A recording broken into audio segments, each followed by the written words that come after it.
Good morning, welcome to CATEX TV. My name is Frank Fortunato. Today is Friday, November 9th, 2012.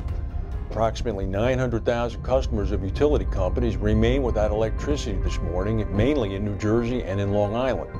The situation is such now that 12 days after the power went out, it has become a life-threatening situation for many. New York Governor Andrew Cuomo says that the total damage in his state from Sandy is going to be in excess of $33 billion. The governor is right, it's going to blow away the estimates from modeling companies that have said that the total damage from 8 states is going to max out at about $50 billion. Marsh McLennan, the big broker, said that it is indisputed now that Sandy is going to increase premium rates.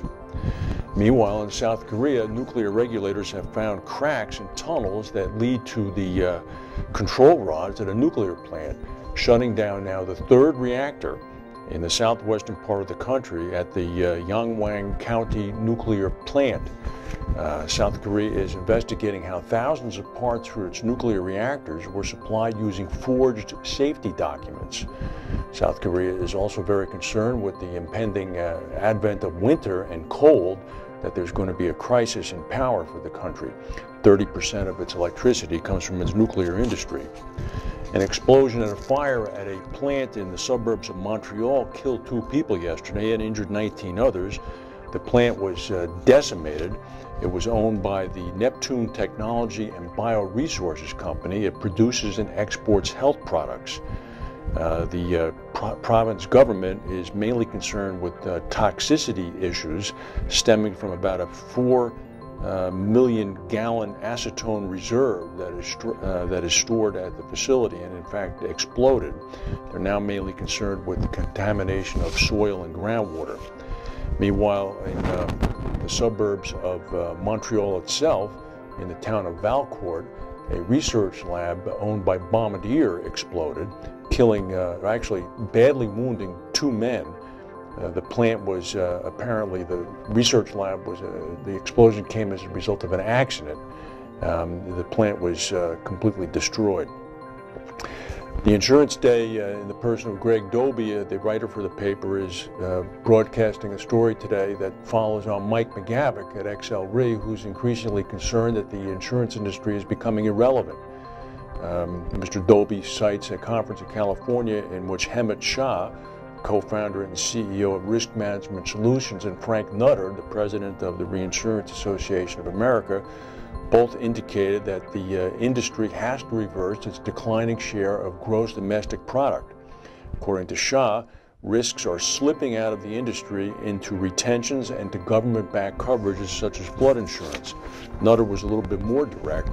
He said that the regulators have a role to play in ensuring that more risk returns to the private market and away from the government by allowing carriers to charge a true premium. He noted that paid insured losses in 1985 as a percentage of the GDP was about 3.15%. By last year, that had dipped down to 2.2%. That's actually quite a bit. Increasing disaster risks in Asia and Pacific are being driven by the twin challenge of increasing exposure to its people and economic assets.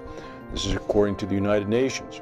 The United Nations study, which was released this morning, said that for many, Asia and the Pacific in 2011 will be remembered for their big 2 major disasters, the Japanese earthquake and the Southeast Asia floods, which were major contributors to $294 billion in regional economic losses. They note that from 1970 to 2010, the average number of people exposed to flooding had increased from 29.5 million to 64 million. The number of residents in cyclone-prone areas had increased from 71 million to 121 million.